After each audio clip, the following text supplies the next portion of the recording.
اور وہ جب کوئی بندہ اس کے پاس علاج کروانے کے لیے آتا تھا تو وہ پہلے کہتا تھا اللہ کو ایک مانو, حضرت عیسیٰ کو اللہ کا پیغمبر مانو. تو ظاہر ہے یہاں بھی آپ کو پتا ہے لوگ حنفی ہوتے ہیں, جب طلاق ہو جاتی ہے تو اہل حدیث اسٹامپ پیپر پہ لکھواتے ہیں میں اہل حدیث ہوتا ہوں, تو وہ کہتے ہیں ٹھیک ہے بیوی واپس مل گئی آپ کو. حالانکہ وہ اہل حدیث اتنی دیر کے لیے ہوتے ہیں جتنی دیر کے لیے انہوں نے وہ بیوی باہر نکل کے اہل حدیثوں کو گالیاں نکال رہے ہوتے ہیں, لیکن اہل حدیثوں کو پھر بھی عقل نہیں آتی ہے. اب عقل نہ آئے تو انسان کیا کرے. حالانکہ یہ فتوی غلط ہے, میں اہل حدیث کے ساتھ ایگری نہیں کرتا ہوں 3 طلاق کے مسئلے میں. امت کا اجماع ہے کہ ایک مجلس کی 3 طلاقیں 3 ہیں. باقی ایک مسئلہ لاتا ہے میں آپ کو بتا رہوں کہ آج بھی اس کی باقیات ہیں اسٹامپ پیپر لکھوانے والی. تو وہ بھی پہلے کہتا تھا اللہ کو مانو پھر میں تمہارا علاج کروں گا. تو اس طرح پھر اسلام پھیلنا شروع ہو گیا. بادشاہ کو فکر لگی تو اس نے کہا کہ بھئی اس کا علاج اب یہ ہے کہ اس کو قتل کروایا جائے.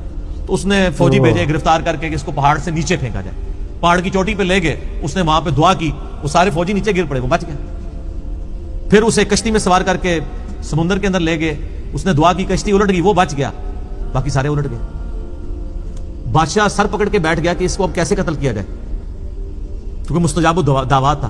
تو اس نے بادشاہ کو خود مشورہ دیا کہ ایک طریقے سے تم مجھے قتل کر سکتے ہو, تم پڑھو بسم اللہ رب الغلام کہہ کے مجھ پہ تیر چلاؤ تو میں مارا جاؤں گا. اور یہ اس نے بہت زبردست چال چلی, اور اس نے کہا اس کے لیے تمہیں پبلک اکٹھی کرنی پڑے گی, اپنی ساری رعایا کو جمع کرو اور بسم اللہ رب الغلام پڑھ کے چلاؤ. تو اس کا مطلب کیا تھا کہ اللہ کو ماننا پڑے گا. تو یہ ایک ساری رعایا تک تبلیغ ہو جاتی کہ ہاں اللہ کے نام پہ اسے مارا گیا تو یعنی اس کا مذہب درست ہے.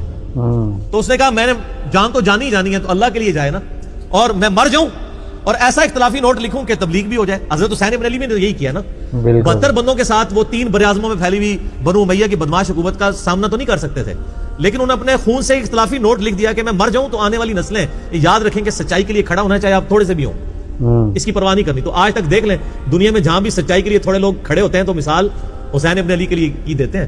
مخالفین کو جو یاد رکھا گیا وہ بھی حسین کی وجہ سے یاد رکھا گیا, ورنہ ان کی کیا اوقات تھی.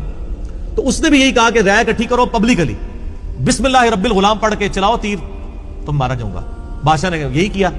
تو جب وہ بسم اللہ رب الغلام پڑھ کے وہ چلائی گئی اللہ کے نام سے شروع, اور جو اس غلام کا رب ہے یعنی وہ سب اللہ کے بندے غلام ہیں, تو وہ تو مارا گیا, لیکن ساری رعایا نے کلمہ پڑھ لیا, ان کا اس کا مذہب حق ہے. وہ سارے مسلمان ہو گئے. وہ ایک کو کیا مارنا تھا, ساری رعایا ہاتھ سے چلی گئی. پھر اس نے بڑے بڑے گڑھے کھدوائے, اس میں آگ جلوائی اور اہل ایمان کو آفر رکھی کہ یا تو ایمان چھوڑے یا آگ میں جلائے جائے. ہائے ہائے ہائے. بخاری مسلم کی حدیث ہے اس شخص نے ایمان کی حلاوت چکھ لی جس میں 3 نشانیاں ہوں. نمبر 1 اللہ اور اس کا رسول عز و جل و صلی اللہ علیہ وآلہ وسلم اسے پوری دنیا میں سب سے بڑھ کر محبوب ہوں. نمبر 2 اس کی دوستی اور دشمنی کا معیار اللہ کی ذات ہو. اور نمبر 3 کفر کی طرف لوٹایا جانا اس کے لیے اتنا ہی ناپسندیدہ ہو جائے جتنا زندہ آگ میں جلایا جانا. وہ جلنے کے لیے تیار ہو جائے, ایمان نہ چھوڑے. بالکل ایمان کی مٹھاس اس بندے نے چکھی. لوگ ایمان نہیں چھوڑ رہے, زندہ آگ میں جلائے جا رہے ہیں. صحیح مسلم کے الفاظ ہیں کہ ایک عورت تھی, اس کا دودھ پیتا بچہ تھا. دودھ پیتا بچہ تو بولتا بھی نہیں ہے. جب اسے آگ میں پھینکنے لگے نا تو اس کے دل میں ایک لمحے کے لیے خیال آیا کہ میں جان اپنے بچے کی وجہ سے نا جان بچانے کے لیے میں دین چھوڑ دوں. تو وہ دودھ پیتا بچہ بول اٹھا کہ ماں تو حق پہ ہے. یعنی یہ کرامت تھی. بے شک. تو پھر ان ماں بیٹا کو بھی جلا دیا. وہ تو خیر دنیا میں جلے نا تو سیدھے جا کے جنت میں لینڈ کیا. تو یہ پوری حدیث صحیح مسلم میں اصحاب الاخدود کے بارے میں ہے. آپ دیکھیں کہ اصحاب الاخدود کو نبی علیہ السلام کی پیدائش کے وقت شہید ہوئے 40 سال ہو چکے, پھر اس کے بعد بھی 40 سال, یعنی 100 سال بعد قرآن نازل ہو رہا ہے آلموسٹ. اور اللہ اپنے بندوں کو نہیں بھولا اور اس کے اندر ذکر کیا ان کا. اور اس میں اللہ تعالیٰ بتا رہا ہے پھر ہم ان سے بدلہ لیں گے جنہوں نے اہل ایمان کے ساتھ یہ کچھ کیا. دنیا میں ٹھیک ہے کھلی چھٹی ہے, لیکن آخرت میں پکڑے جائیں گے. والسماء ذات البروج, قسم ہے آسمان کی جو برجوں والا ہے. والیوم الموعود, اور اس دن کی جو وعدے کا دن ہے یعنی قیامت کا دن. وشاہد ومشہود, اور حاضر ہونے والے دن کی, اور اس کی جس کے پاس حاضر ہوں گے یعنی قیامت کے دن کی, اور قیامت کے دن کا مالک, مالک یوم الدین, سب کی قسم. قتل اصحاب الاخدود, مارے گئے کھائی کھودنے والے. حالانکہ مارے کون گئے تھے, جو کھائی میں پھینکے گئے تھے. اللہ نے کہا وہ نہیں مرے, وہ تو زندہ ہیں.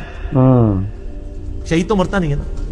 ولا تقولوا لمن يقتل في سبيل الله اموات, مت کہا کرو مردہ جو اللہ کی راہ میں مارے جائیں, وہ تو اللہ کے حضور زندہ ہے. اللہ فرماتا ہے مارے گئے اصحاب الاخدود جنہوں نے وہ گڑھے کھودے تھے. النار ذات الوقود, جبکہ وہ آگ بڑے ایندھن والی تھی. اذ هم علیہا قعود, جب وہ اس کے کنارے پر بیٹھے ہوئے یعنی یہ منظر دیکھ رہے تھے اہل ایمان کو آگ میں جلایا جا رہا ہے اور وہ انجوائے کر رہے ہیں. وَلِعَوْذُ بِاللَّهِ وَهُمْ عَلَى مَا يَفْعَلُونَ بِالْمُؤْمِنِينَ شُهُودٌ, اور جو کچھ اہل ایمان کے ساتھ سلوک کر رہے تھے وہ وہاں پہ بیٹھ کے اس پر گواہ تھے. ظاہر آپ اگر یہ رومنس کی بھی آپ ہسٹری دیکھیں, یہ لوگ بھی یعنی بھوکے شیروں کو زندہ انسانوں پہ چھوڑ دیتے تھے. آپ یوٹیوب پہ جا کے دیکھیں نا کہ کیا کیا طریقے انسانوں کو اذیت اور عذاب دینے کے ان لوگوں نے ڈیوائز کیے ہوئے تھے. تو یہ بھی ایک طریقہ تھا تکلیف دینے کا. خود کرسیوں پہ بیٹھ جاتے تھے اور ان کے سامنے یہ منظر ہوتا تھا کہ اہل ایمان کو چلایا جا رہا ہے. وَمَا نَقَمُوا مِنْهُمْ إِلَّا أَن يُؤْمِنُوا بِاللَّهِ الْعَزِيزِ الْحَمِيدِ, اور انہوں نے تو نہیں ناپسند کیا مگر اس بات کو کہ مسلمانوں نے ایمان لے کر آئے مسلمان اللہ پر جو غالب ہے اور اپنی ذات میں خود ستودہ صفات ہے. اس مقدس جرم کی پاداش میں انہوں نے زندہ انسانوں کو جلا دیا کہ وہ اللہ پر ایمان لے کر آئے. الذی لہ ملک السماوات والارض, وہ اللہ کہ زمین و آسمان میں جو کچھ ہے اس کا مالک وہ اللہ ہے. بے شک زمین و آسمان کے مالک اللہ کے اوپر وہ ایمان لائے, صرف ایمان لانے کی پاداش پہ, کسی پہ کوئی تکلیف نہیں, کسی کو کچھ نہیں انہوں نے کہا, بس اس مقدس جرم میں انہوں نے ان کو آگ میں جلا دیا. واللہ علی کل شیء شہید, اور اللہ تعالیٰ ہر چیز کو دیکھ رہا ہے. اللہ نے وہ منظر دیکھا ہے, اللہ کو بھولا نہیں ہے وہ منظر جو تم نے اہل ایمان کے ساتھ کیا. ان الذین فتنوا المؤمنین والمؤمنات, بے شک وہ لوگ جنہوں نے مومن مردوں اور مومن عورتوں کو یہ تکلیف دی تھی یعنی ان کو آگ میں جلایا, ثم لم یتوبوا, اس کے بعد وہ توبہ کے بغیر مر گئے, فلہم عذاب جہنم, ان کے لیے تو ہم نے عذاب جہنم رکھا ہوا ہے, وَلَهُمْ عَذَابُ الْحَرِيقِ, اور ان کے لیے وہاں پہ آخرت کی آگ ہے جس میں ان کو جلایا جائے گا. انہوں نے تو دنیا کی آگ میں جلایا نا, بخاری مسلم کی حدیث ہے کہ آخرت کی آگ دنیا کی آگ سے 70 گنا زیادہ تیز ہے, ان کو اس پاداش میں اس آگ کے اندر جلایا جائے گا. اللہم اجرنا من النار, آمین. ان الذین آمنوا وعملوا الصالحات, بے شک وہ لوگ جو ایمان لائے اور انہوں نے نیک اعمال اختیار کیے, لہم جنات تجری من تحتها الانہار, ان کے لیے تو ایسی جنتیں ہیں جن کے نیچے نہریں بہتی ہوں گی. ذالک الفوز الکبیر, یہ ہے سب سے بڑی کامیابی. دنیا میں تو وہ ناکام ہو گئے جن کو ان گڑھوں میں ڈالا گیا. ایک ماں ہی سمجھ سکتی ہے کہ اس کو اپنے بچے سمیت مار دیا جائے, اس سے اس کی زندگی چھین لی جائے, اس کے بچے کی بھی زندگی چھین لی جائے. تو دنیا میں تو بظاہر وہ ناکام ہے, لیکن اللہ فرما رہے ہیں وہ سب سے بڑی کامیابی پہ فائز ہو گیا, کیونکہ آخرت کی زندگی ہمیشہ کی ہے, دنیا کی زندگی تو عارضی ہے, نہ ختم ہونے والی. ان بطش ربک لشدید, بے شک تیرے رب کی پکڑ بڑی شدید ہے. بے شک یہ دنیا میں تو کوئی شخص کسی شخص کو ایک دفعہ ہی موت دے سکتا ہے نا, اور اللہ تعالیٰ لاکھوں دفعہ زندہ کر کے لاکھوں دفعہ موت دینے پر قادر ہے. اللہ کی پکڑ سے کون بچ سکتا ہے؟ کوئی بھی نہیں. دنیا میں زیادہ کون, جیسے وہ آپ کو پتا ہے قرآن حکیم میں ہی آتا ہے کہ جب جادوگر ایمان لے آئے موسیٰ علیہ السلام پہ, تو فرعون نے کہا کہ میں تمہیں سولی چڑھا دوں گا تمہارے مخالف سے ان کے ہاتھ پاؤں کٹوا کے. تو پتہ ہے ان جادوگروں نے کیا کہا تھا کہ تو جو کچھ بھی کرے گا دنیا کی زندگی میں کر سکتا ہے نا, ایک دفعہ موت دے گا دے لے, پھر تو ہمیشہ کی کامیابیاں ہماری مقدر ہے. لیکن اللہ سے انسان نہیں بھاگ سکتا. اللہ کے جو قابو آ گیا وہ ایک دفعہ موت تو نہیں, جب چاہے جتنی دفعہ موت کی تکلیف سے گزارے اور تکلیف دے. قرآن حکیم میں آتا ہے ہم جب ان کی کھالیں جل جائیں گی نئی کھالیں انہیں دیں گے تاکہ انہیں عذاب اور فیل ہو. اللہم اجرنا من النار, آمین. انہ ہوا یبدی و یعید, بے شک پہلی دفعہ بھی اس نے پیدا کیا اور دوبارہ بھی وہی پیدا کرے گا. وہ قادر ہے. پہلی دفعہ کسی کام کو کرنا مشکل ہوتا ہے, دوبارہ کرنا تو مشکل نہیں ہوتا. وہو الغفور الودود, وہ تو بہت بخشنے والا ہے اور بڑی محبت کرنے والا ہے. یعنی اللہ تعالیٰ معاذ اللہ کوئی فنیٹک نہیں ہے کہ انسانوں کو عذاب دے کے اسے کو خوشی محسوس ہوتی ہے. دنیا میں بعض لوگ ذہنی مریض ہو جاتے ہیں نا, فنیٹک ہو جاتے ہیں. کئی لوگ ایسے جو, یا اکثر آپ کو امریکہ میں تو یہ بھی اگلے دن بھی خبر آئی تھی 22 بندے قتل کر دیے ایک گورے نے, تو وہ ایک ذہنی مرض بھی ہوتا ہے. کسی کو خون میں لت پت دیکھ کے ان کو خوشی محسوس ہوتی ہے. تو اللہ تعالیٰ ہمارا ہے کہ مجھے کوئی خوشی محسوس نہیں ہوتی کسی کو عذاب دینے میں. اللہ تو بخشنے والا ہے اور بڑی محبت کرنے والا ہے. لیکن اس کا یہ مطلب ہی نہیں کہ پکڑے گا نہیں مجرموں کو, نہیں.